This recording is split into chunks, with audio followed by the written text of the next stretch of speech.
তাহাজ্জুদ নামাজ কি সূরা ইখলাস 3 বার করে পড়তে হবে? বিতরের নামাজ কি কি সূরা দিয়ে পড়তে হয়?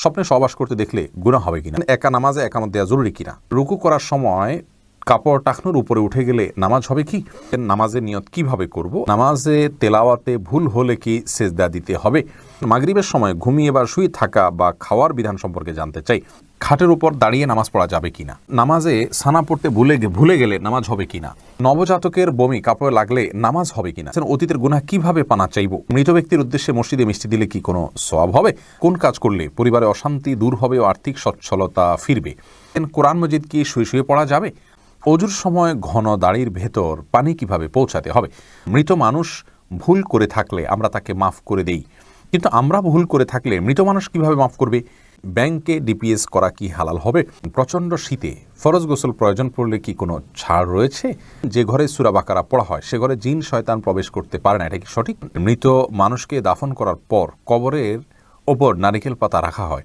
এটার বিধান আছে কি? আর বিলম্ব না করে চলুন আপনাদের যে প্রশ্নগুলো ইতিমধ্যে আমাদের কাছে চলে এসছে সেগুলোর উত্তর দিয়ে আমরা শুরু করি। নাহিদ নোমান জানতে চেয়েছেন কোন কাজ করলে পরিবারে অশান্তি দূর হবে ও আর্থিক সচ্ছলতা ফিরবে।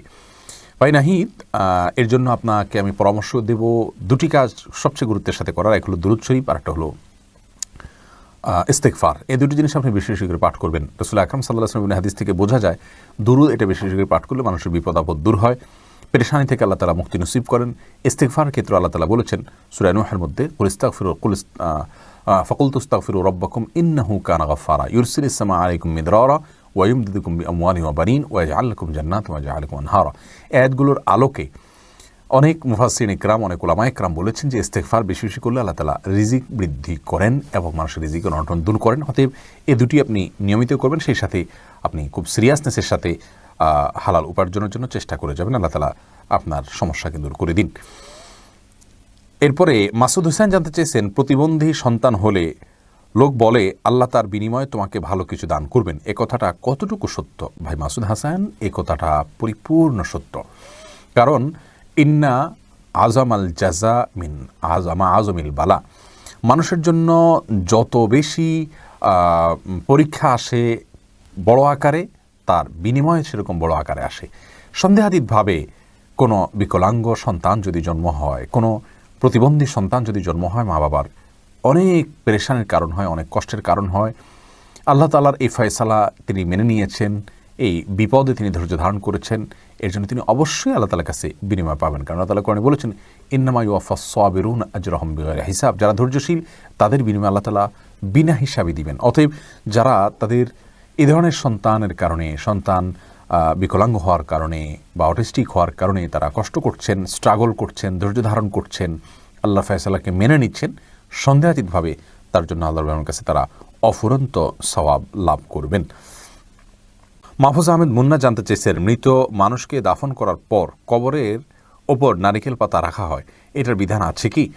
না, মৃত ব্যক্তিকে কবরে দাফন করার পর নারিকেল পাতা রাখার কোনো নির্দেশ কোরআন হাদিসে কোথাও দেওয়া হয়নি। বরং রাসূল আকরাম সাল্লাল্লাহু আলাইহি ওয়াসাল্লাম একটা কবরে তিনি ডাল গেড়েছেন, এমনটি পাওয়া যায়, সেটি একটা কবরেই গেড়েছেন। এছাড়া অন্য কোনো কবরে বা সচরাচর সব কবরে তিনি ডাল গেড়েছেন এমনটি পাওয়া যায় না, যার কারণে কবরে কোনো কিছু গাড়তে হবে এমন কোনো কথা ইসলামী শরীয়ত অনুযায়ী নির্দেশিত নয়।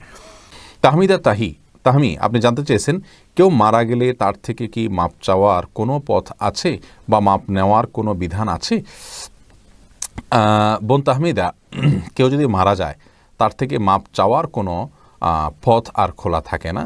তবে যদি আপনি তার কোনো হক নষ্ট করে থাকেন এবং তার কোনো পাওনা আপনার কাছে থেকে থাকে, তাহলে যে জিনিসটি করতে হবে তা হলো আপনি তাকে তার পক্ষ হয়ে আল্লাহর কাছে মাপ চাইবেন এবং তার পক্ষ থেকে দান সাদকা করবেন। কিয়ামতের ময়দানে আল্লাহ রাব্বুল আলামিন কিছু মানুষকে যাদের নেক আমল দ্বারা আল্লাহ তাআলা সন্তুষ্ট, আপনি নিজে আল্লাহকে সন্তুষ্ট করার বেশি চেষ্টা করবেন যেহেতু আপনার ত্রুটি আছে, এরকম ব্যক্তিদেরকে আল্লাহ রাব্বুল আলামিন কিয়ামতের ময়দানে তার পাওনাদারদের কাছ থেকে আল্লাহ মুক্ত করে দিবেন। কীভাবে মুক্ত করবেন? পাওনাদারকে আল্লাহ তাআলা জান্নাতের অফার করবেন, করে আপনাকে মুক্ত করে দিবেন। এরকম বিভিন্ন বর্ণনা হাদিস থেকে পাই আমরা। তো সেগুলোকে সামনে রাখলে দেখা যায় যে আপনার করণীয় হলো আল্লাহর সঙ্গে সম্পর্ক এই ক্ষেত্রে আরও বেশি বিল্ড আপ করা, যাতে করে আল্লাহ তাআলা আপনাকে সেখান থেকে উদ্ধার করে দেন। আর সেই সাথে পাওনাদার মারা গেলে তার পক্ষ থেকে দান সদকা করা, দোয়া করা, এগুলো করবেন। এটা যদি হয় আর অর্থনৈতিক পাওনা ছাড়া অন্য কোনো পাওনা হয়। আর যদি আর্থিক কোনো পাওনা তার থেকে থাকে তাহলে তার মৃত্যুর পর তার সে পাওনা তার ওয়ারিশ যারা বেঁচে আছেন তাদের কাছে ফিরিয়ে দিতে হবে।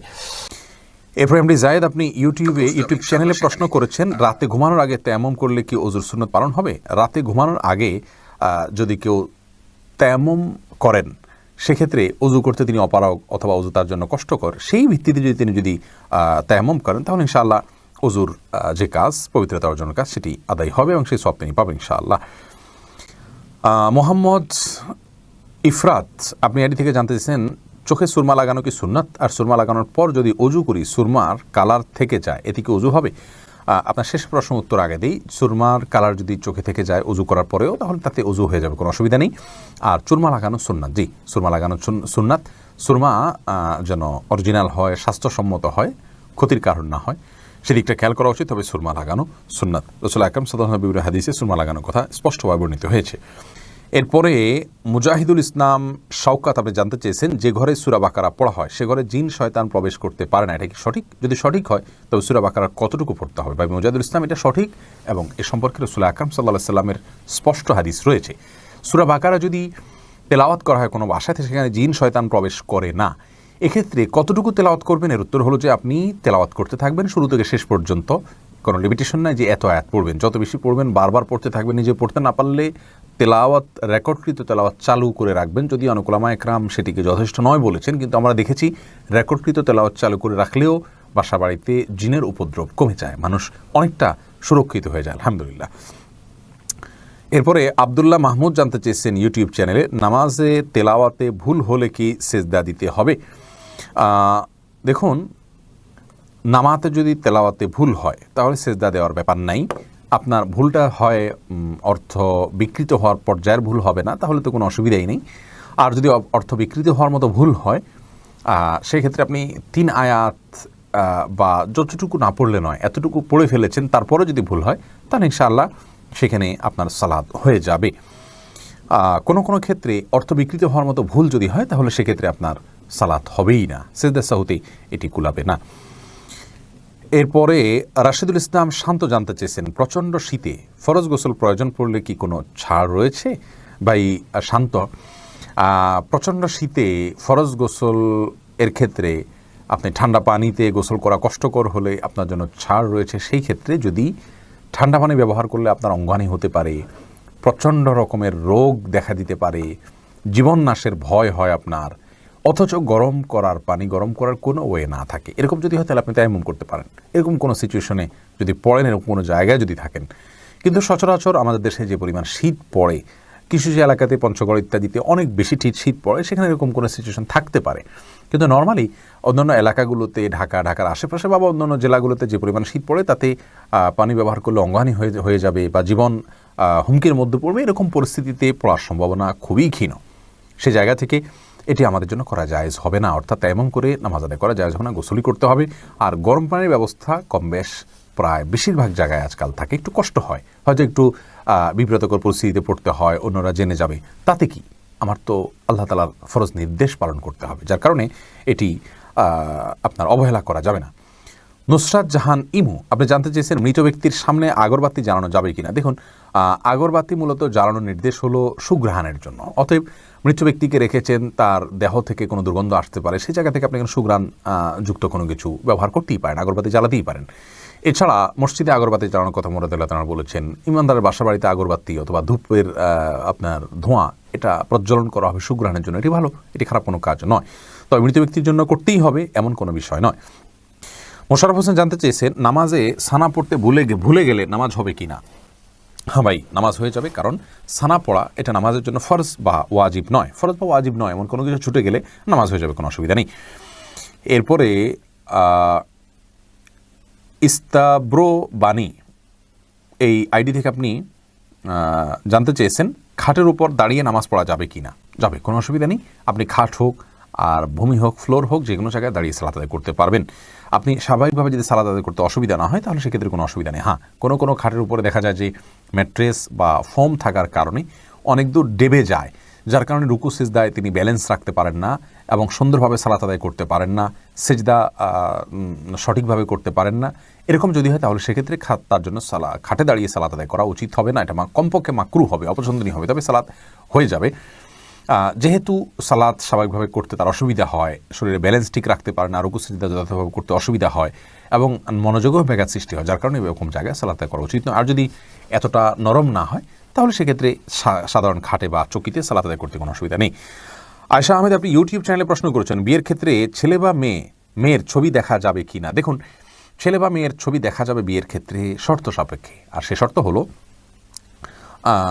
ছেলে মেয়ের ছবি দেখবে, তার কোনো বাবা অভিভাবক বা অন্য কাউকে দেখাবে না এবং দেখার পরে এটি মুছে ফেলবে নিজের কাছ থেকে, এবং মেয়েও ছেলের ছবি দেখবেন এবং সেটি ফিতনায় পতিত হয়, ছবি দেখে বাজে চিন্তা হয় বিবাহ ছাড়া আগ পর্যন্ত, সেই সুযোগ যেন না থাকে সেজন্য এটি রিমুভ করে ফেলবেন।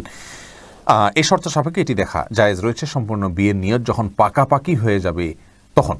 আর আজকাল যেমন হয়, আল্লাহ মাফ করুক, তথাকথিত অবৈধ প্রেমের ক্ষেত্রে অনেকে বলে যে আমার বিয়ের নিয়ত আছে সেজন্য আমি দেখছি, আপনি দেখেই যাবেন, এ অধিকার আপনাকে দেওয়া হয়নি। আপনি এক নজর দেখতে পারেন শুধুমাত্র জানার জন্য, বাস এটুকু, এরপরে আপনি সেটার কন্টিনিউ করতে পারবেন না।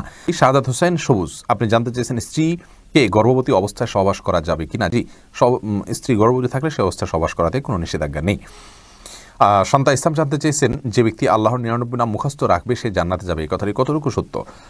বোন সন্তা এই সম্পর্কে হাদিসে একটি কথা রয়েছে, নবী সাল্লাল্লাহু আলাইহি ওয়াসাল্লাম বলেছেন, ইন্না লিল্লাহি তিসআতাইনা ইসমান, নিশ্চয় আল্লাহ তাআলার 99টি নাম রয়েছে, যেই নামগুলোকে যদি কেউ সংরক্ষণ করেন, এই সংরক্ষণ করার একটা অর্থ হলো মুখস্থ করা, আর একটা অর্থ হলো যে এই সংরক্ষণ করার মানে হলো এগুলোর অর্থ বুঝে আল্লাহ তাআলার এই গুণগুলোকে বিশ্বাসে আনা, যেটি আমাদের ঈমানের জন্য অবিচ্ছেদ্য অংশ, করতেই হবে সেই বিশ্বাস লালন করা। এভাবে যদি কেউ সংরক্ষণ করেন সার্বিকভাবে, তিনি জান্নাতে যাবেন, এরকম একটি হাদিস রয়েছে। এরপরে জান্নাতুল ফেরদাউস আপনি জানতে চেয়েছেন, অসুস্থতা থেকে মুক্তি লাভের জন্য রোজা মানত করা যাবে কি না।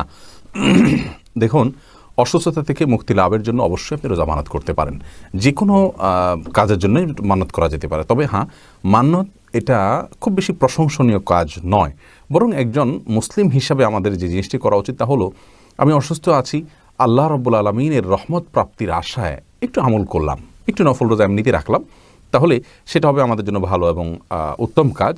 কিন্তু যদি আমাদের অসুস্থতাজনিত কারণে আল্লাহ রাব্বুল আলামিনের কাছে এভাবে মানত করি, আল্লাহ আপনি সুস্থ করে দিন, আমি রোজা রাখবো, তাহলে সেটা জায়েজ আছে, কিন্তু এভাবে না করে আগে থেকে রাখা উচিত। মানত করে কোনো কিছু আদায় করা কেমন যেন আল্লাহকে শর্তের মধ্যে ফেলা, যে আল্লাহ এটা আপনি করে দেন তাহলে আমি রোজা রাখবো। তার চাইতে আগে রোজা রাখুন এবং রোজা রেখে আল্লাহর কাছে প্রার্থনা করুন যাতে আল্লাহ আপনাকে সুস্থ করে দেন। বাকি মানত করা জায়েজ আছে, কোনো অসুবিধা নেই। মাহমুদুল হাসান ভূঁইয়া, আপনি জানতে চেয়েছেন, আল্লাহুম্মা ইন্নী আউযু বিকা মিন আযাবিল কবরি, দোয়া মাসুরা, এটা দোয়া মাসুরার জায়গায় পড়া যাবে কি না, নাকি দোয়া মাসুরা পড়ে তারপর এটা পড়তে হবে। দেখুন, দোয়া মাসুরা অর্থাৎ শেষ বৈঠকে আমরা দোয়া মাসুরার জায়গায় যে আল্লাহুম্মা ইন্নী যালামতু নাফসি যুলমান কাসীরা পড়ি, এই জায়গায় রাসূল আকরাম সাল্লাল্লাহু আলাইহি ওয়াসাল্লাম থেকে আরও বিভিন্ন দোয়া বর্ণিত রয়েছে, যেমন আল্লাহুম্মা ইন্নী আউযু বিকা মিন আযাবিল কবরি ওয়া মিন আযাবিন নার ওয়া মিন ফিতনাতিল মাহইয়া ওয়াল মামাত ওয়া আউযু বিকা মিন শাররি ফিতনাতিল মাসীহিদ দাজ্জাল।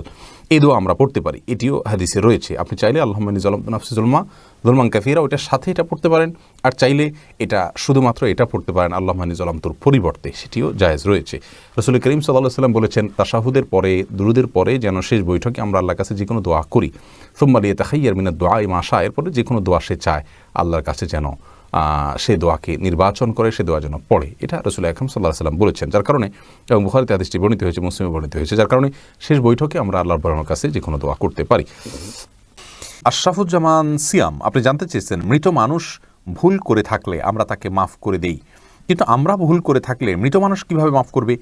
দেখুন, আপনি যদি কারোর প্রতি ভুল করে থাকেন, অন্যায় করে থাকেন, তাহলে তিনি মৃত্যুবরণ করলে তার কাছ থেকে আর মাপ নেওয়ার কোনো সুযোগ নেই। এই জন্যই তো একজন মুসলিম জীবদ্দশায় মানুষের সঙ্গে সকল হিসেব নিকেশ চুকিয়ে রাখবেন।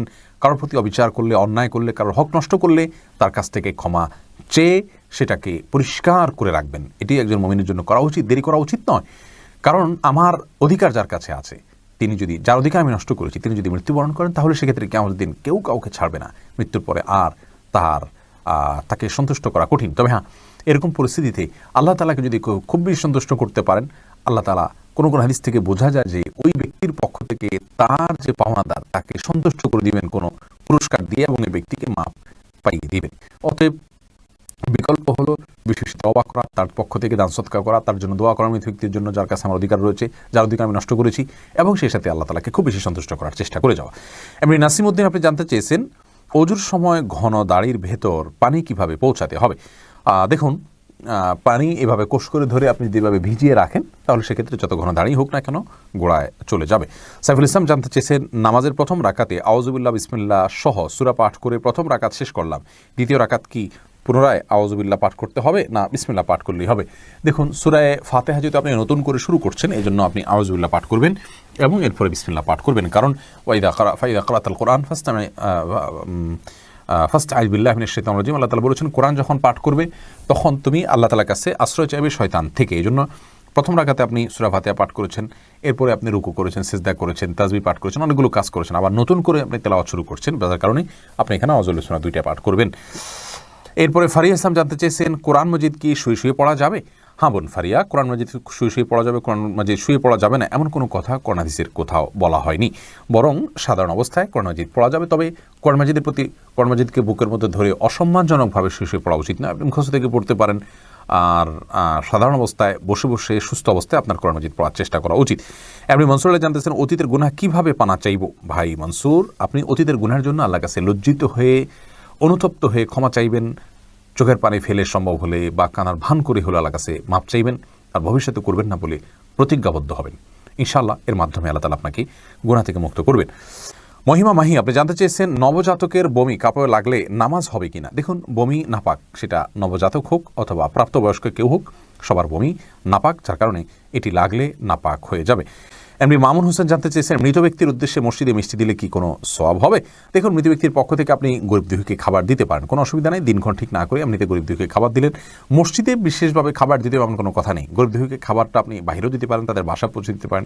মসজিদ থেকে মসজিদের সাধারণ মুসল্লিরা আছে তাদেরকে আপনি দান করতে পারেন মৃত ব্যক্তিকে সওয়াবের উদ্দেশ্যে, সেটিও হতে পারে। কিন্তু এটিকে আমাদের দেশে যেরকম সিস্টেম বানিয়ে নিয়েছে এমন মানুষ, যে কেউ মারা গেলে মসজিদে মিষ্টি পাঠানো, জিলাপি পাঠানো মুসল্লিদেরকে খাওয়ানোর জন্য, এরকম কোনো নির্দেশ, আলাদা পার্টিকুলার নির্দেশ ইসলামে দেওয়া হয়নি। তবে হ্যাঁ, গরিবের মৃত ব্যক্তির পক্ষ থেকে আমরা সাদাকা করতে পারি, তারই অংশ হিসাবে খাদ্যদান হতে পারে, সেটি গরিব অসহায় মানুষকে প্রাধান্য দিয়ে দেওয়া উচিত। মসজিদে না দিয়ে আপনি সেটি যদি বস্তিতে দেন, গরিব মানুষের বাসা বাড়িতে দেন, সেটি আরও বেশি সওয়াবের কারণ হবে ইনশাআল্লাহ। সুজন মুখতার আপনি জানতে চেয়েছেন ইউটিউব চ্যানেলে স্বপ্নে সহবাস করতে দেখলে গুনাহ হবে কিনা? না, এর কারণে কোনো গুনাহ হবে না, কারণ এটি বান্দার ইচ্ছার দিন কোনো বিষয় নয়, বান্দার ইচ্ছাধীন বিষয় নয়, এমন বিষয়ের জন্য আল্লাহ তাআলা বান্দাকে পাকড়াও করবেন না। এরপরে এমডি রায়হান সিদ্দিকী আপনি জানতে চেয়েছেন মাগরিবের সময় ঘুমিয়ে বা শুয়ে থাকা বা খাওয়ার বিধান সম্পর্কে জানতে চাই। দেখুন ভাই রায়হান, মাগরিবের পরে এশার আগে শোয়ার ব্যাপারে হাদিসে নিষেধাজ্ঞা রয়েছে। নবী সাল্লাল্লাহু আলাইহি ওয়াসাল্লাম অপছন্দ করতেন এই সময় শোয়াটাকে, যার কারণে মাগরিবের পরে শোয়া উচিত নয়। তবে যদি কেউ অসুস্থ থাকেন, শরীরে ক্লান্তি থাকে, তিনি শুয়ে আছেন ক্লান্তির কারণে, সেটি ভিন্ন বিষয়। কিন্তু সাধারণ অবস্থাতে এই সময় ঘুমানো নিষেধ, কারণ এই সময় ঘুমাইলে আপনার এশার সালাত তরক হয়ে যেতে পারে। তাছাড়া সকাল এবং সন্ধ্যার সময়গুলো আল্লাহকে স্মরণ করার সময়, জিকিরের সময় যেন এই সময় ঘুমিয়ে কাটাবেন না। শুধু সামান্য একটু শুয়ে থাকা এটা ভিন্ন বিষয়, এটা ইনশাআল্লাহ নিষেধাজ্ঞার আওতায় পড়বে না। এরপরে এমডি সালমান ইসলাম জানতে চেয়েছেন নামাজের নিয়ত কিভাবে করব? আপনি কোন নামাজ পড়ছেন আপনার মাথায় যদি সেটি থাকে তাহলে আপনার নিয়ত আছে, বাস। নিয়ত মানে ইচ্ছা। মুখে আপনাকে নামাইতুয়ান পড়তে হবে না, কারণ মুখে নামাইতুয়ান পড়া এটা মূলত নিয়ত নয়, এটা নিয়তের কথাটিকে মুখে প্রকাশ করা। ইসলাম আমাদেরকে সেটি বাধ্য করেনি। এরপরে রোজি আহমেদ জানতেছেন রুকু করার সময় কাপড় টাকনুর উপরে উঠে গেলে নামাজ হবে কি? দেখুন, রুকু করার সময় যদি টাকনুর উপরে কাপড় উঠে যায় তাহলে সেক্ষেত্রে আপনার মেয়ে মানুষ হিসাবে সামান্য এক ঝলকের জন্য উঠলো, 1 সেকেন্ড 2 সেকেন্ডের জন্য উঠলো, তাতে গুনাহ হবে না ইনশাআল্লাহ বিইذনিল্লাহ। এমডি সোহাগ খান জানতেছেন একা নামাজে একামত দেওয়া জরুরি কিনা? জি ভাই, একা নামাজ পড়লেও আপনি যখন একাকী ফরজ নামাজ আদায় করবেন, একামত দিয়ে নামাজ পড়বেন, এই উদ্দেশ্যে কেউ চাইলে আপনার সঙ্গে এসে যোগ দিতে পারে জামাতে। আমরা কিন্তু এটা অনেকেই জানি না। কেউ যদি নামাজ শুরু করে দেন একা একা, তিনি যদি জোরে জোরে তাকবীর বলেন ইমামতের নিয়তে, পরবর্তীতে কেউ এসে তাকে টাচ করে তার পাশে দাঁড়িয়ে জামাতে শামিল হয়ে যেতে পারে, যে কোনো পর্যায়ে, যে কোনো মাঝামাঝি পর্যায়ে এসেও শামিল হয়ে যেতে পারে। তাহলে সেক্ষেত্রে তারা উভয়ে জামাতে সালাত আদায় করার সওয়াব পেয়ে গেলেন। এরপরে সজল শেখ আইডি থেকে আপনি জানতে চাচ্ছেন ব্যাংকে ডিপিএস করা কি হালাল হবে? শুধু ব্যাংকগুলোতে ডিপিএস করা হারাম হবে, যেহেতু সেখানে আপনাকে সুদ দেওয়া হবে, সুদভিত্তিক লেনদেনের চুক্তি আপনার সাথে হয়ে যাবে সেজন্য। আর ইসলামী ব্যাংকগুলো যদি হয় তাহলে সেক্ষেত্রে বেশ কিছুটা ছাড় রয়েছে, এবং সেটি কিছুটা কোনো কোনো ক্ষেত্রে এটি সন্দেহের মধ্যে পড়বে, শুবহাতের মধ্যে পড়বে, বাকি মৌলিকভাবে অন্য কোনো উপায় যদি কারো না থাকে এটি নাজায়েজ বা হারাম সরাসরি হবে না, তবে অ্যাভয়েড করতে পারলে সেটাও ভালো, যেহেতু সংশয় বা সন্দেহ সেখানেও রয়েছে। দিনের পথিক আইডি থেকে আপনি লিখেছেন বিতরের নামাজ কি কি সূরা দিয়ে পড়তে হয়? বিতরের সালাতের প্রথম রাকাতে সূরা সাব্বিহিসমা রব্বিকাল আলা, দ্বিতীয় রাকাতে সূরা কাফিরুন এবং তৃতীয় রাকাতে সূরা ইখলাস কুল হুয়াল্লাহ পাঠ করা, এটি সুন্নাহ। নবী করিম সাল্লাল্লাহু আলাইহি ওয়াসাল্লাম বিতরের সালাতে সচরাচর এই সূরাগুলো তেলাওয়াত করতেন, বিধায় আপনি এই সূরাগুলো তেলাওয়াত করতে পারেন বা করার চেষ্টা করা উচিত। টাপু জানতে চেয়েছেন তাহাজ্জুদ নামাজ কি সূরা ইখলাস 3 বার করে পড়তে হবে? তাহাজ্জুদ নামাজে সূরা ইখলাস কয়বার করে পড়তে হবে এরকম কোনো সংখ্যা কোরআন হাদিসে নির্ধারণ করা হয়নি। কেউ চাইলে একবার পড়তে পারেন, কেউ চাইলে একাধিক পড়তেও পারেন, তবে 3 বার পড়তে এমন কোনো কথা নেই। শেখ সোহানুর রহমান জানতে চেয়েছেন নামাজের মধ্যে তাশাহুদ পড়ার সময় তর্জনী আঙ্গুল উঁচু করার বিধান কি? এটা সুন্নাত, কেউ না করলে অসুবিধা নেই, নামাজ হয়ে যাবে, কিন্তু সুন্নাত বা মুস্তাহাব। অর্থাৎ আমরা যখন তাশাহুদ পাঠ করব তখন আমরা তাশাহুদের মধ্যে মূলত সাক্ষ্য দিচ্ছি আল্লাহর একত্ববাদের, রাসূল আকরাম সাল্লাল্লাহু আলাইহি ওয়াসাল্লামের রিসালাতের, তখন আমরা আঙ্গুল উঁচু করে মুখের সাক্ষ্যটাকে আমার আঙ্গুলের সাথে আমার আচরণের মাধ্যমে আমি মিলাচ্ছি। অর্থাৎ আমি মুখে বলছি আল্লাহ ছাড়া কোনো সত্যিকারের মাবুদ নাই সাক্ষ্য দিচ্ছি, মুহাম্মদ সাল্লাল্লাহু আলাইহি ওয়াসাল্লাম আল্লাহর রাসূল সাক্ষ্য দিচ্ছি, আবার তার সাথে আমি আঙ্গুল উঁচু করে আমি সাক্ষ্যর সাথে ওইটাকে আমি মেলাচ্ছি। তো এটা জায়েজ, এটা মুস্তাহাব, করা উচিত। যদি কেউ না করেন নামাজ হয়ে যাবে। এটার পদ্ধতি নিয়ে অনেক মতপার্থক্য আছে, এটি আমরা বারবার বলেছি। সারাক্ষণ নাড়াতে থাকবো নাকি উঠিয়ে শুধু ধরে রাখবো? তো নাড়াতে থাকার সপক্ষে একটি হাদিস মুসনাদ আহমদে বর্ণিত হয়েছে যে এই আঙ্গুল নাড়ানোটা শয়তানের উপরে লোহার চাইতে বেশি, আপনার লোহার আঘাতের চাইতে বেশি কষ্টের। তো এই হাদিসের ভিত্তিতে অনেক আমাকে মনে করেন যে নাড়াতে থাকলে শয়তানের প্রতি এটা আঘাতের কাজ দেয়, এই জন্য নাড়াতে থাকার কথা তারা বলেন। আর এর বিপরীতে অনেক উলামায়ে কেরামের মতে এটা শুধুমাত্র উঠাবেন এবং নামাবেন। এখানে নাড়ানো বলতে উদ্দেশ্য হলো উঠানেন এবং নাড়ানো, এই নাড়ানো, সারাক্ষণ নাড়ানো উদ্দেশ্য না। আর তাছাড়া এখানে বেশিরভাগ হাদিসগুলোতে এসছে ইউশিরু, আঙ্গুল দিয়ে ইশারা করা। তো ইশারা করা না হলে ইশারা করা হয় না, উঠানো এবং নামানোর মাধ্যমে ইশারা করা হয়। এই দ্বিতীয় মতটা আমার কাছে বেশি শক্তিশালী মনে হয়, অর্থাৎ উঠাবেন এবং নামাবেন। এমডি আরিফ আবার উঠানো নামানোর ক্ষেত্রে অনেকে বলেন আশহাদু বলার সময় উঠাবেন, লা ইলাহা ইল্লাল্লাহ বলার সময় নামা ফেলতে হবে, একটু আগের পরে হলে ঈমান থাকবে না। এগুলো সম্পূর্ণ ভিত্তিহীন কথা। সোহেল রানা আপনি প্রশ্ন করেছেন অনেকে বলে স্ত্রী প্রেগনেন্ট থাকলে স্বামী কোনো জীবজন্তু মারতে পারবে না, যেমন মশা, মাছি, ছারপোকা ইত্যাদি, মারলে আগত সন্তানের অমঙ্গল হবে, এটা কি সঠিক? না ভাই সোহেল রানা, সম্পূর্ণ ভিত্তিহীন কথা। এবং কোরআন হাদিসে এই ধরনের কোনো কথা নেই। প্রচুর পরিমাণে ভিত্তিহীন কথা এবং প্রপাগান্ডা আমাদের সমাজে প্রচলিত আছে, অনেক কুসংস্কার আমাদের সমাজে প্রচলিত আছে। তার মধ্যে থেকে এটা একটা, স্ত্রী প্রেগনেন্ট থাকলে স্বামীর জন্য কোনো করণীয়, মুরগি জবাই করতে পারবে না, এটা করতে পারবে, এটা করতে, এরকম কোনো কথা নেই, এগুলো সম্পূর্ণ বানানো কথা। এমডি শহীদুল্লাহ জানতে চেয়েছেন জনৈক ব্যক্তি বলেছেন ফরজ সালাতের পর মুনাজাত না ধরে বসে থাকলে অহংকার করা হয়, আসলে কি তাই? না ভাই শহীদুল্লাহ, ফরজ সালাতের পরে রাসূল করিম সাল্লাল্লাহু আলাইহি ওয়াসাল্লাম মুনাজাত ধরতেন এরকম কোনো হাদিস আমাদের জানা নাই যে ফরজ সালাতের পর তিনি মুনাজাত ধরতেন। বিভিন্ন হাদিস থেকে ইশারা ইঙ্গিতে জোড়াতালি দিয়ে এই জিনিসটাকে প্রমাণ করার চেষ্টা করা হয়। সালাতের মতো এত কমন একটি ইবাদত, নিয়মিত যেটা 5 বার আদায় করতে হয়, সেখানে রাসূল আকরাম সাল্লাল্লাহু আলাইহি ওয়াসাল্লাম সালাম ফেরানোর পরে যদি হাত তুলে থাকেন, হাত তুলে মুনাজাত করে থাকেন, তাহলে সেটি অবশ্যই হাদিসের কিতাবগুলোতে আসবে। সেরকমটি কোনো হাদিসের কিতাবগুলোতে বর্ণিত হয়নি। অতএব কেউ যদি হাত না তোলেন তাকে অহংকারী বলা, এটা মূর্খতা ছাড়া কিছুই নয়। সুন্নাহ অনুসরণ করলে অহংকারী হবে কেন?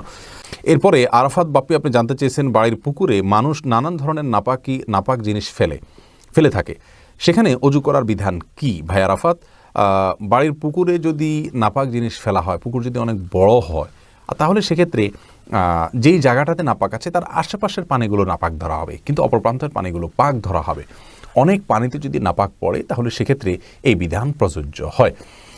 বিধায় এটা নিয়ে আপনার হেজিটেশন করার কোনো কারণ নেই। আপনার রুচিতে না করলে আপনি সে পানি ব্যবহার করবেন না, ভিন্ন কথা। কিন্তু শরীরের দৃষ্টিকোণ হলো বড় পুকুর বা বড় কোনো পানির আপনার পুকুর হোক, নদী, নালা হোক, এরকম কিছু যদি হয় তাহলে সেক্ষেত্রে ওই পুকুরে কোনো এক প্রান্তে নাপাক পড়লে ওই জায়গার নাপাকটার আশেপাশের পানিগুলো নাপাক হিসেবে বিবেচিত হবে, বাকিগুলো পাক থাকবে। হ্যাঁ, যদি নাপাকের পরিমাণ এত বেশি হয় যে পানির কালার পরিবর্তন হয়ে গেছে, রং, গ্রান পরিবর্তন হয়ে গেছে, তাহলে সেখানে পানি নাপাক হিসেবে বিবেচিত হবে, এটা ব্যবহার করা যাবে না।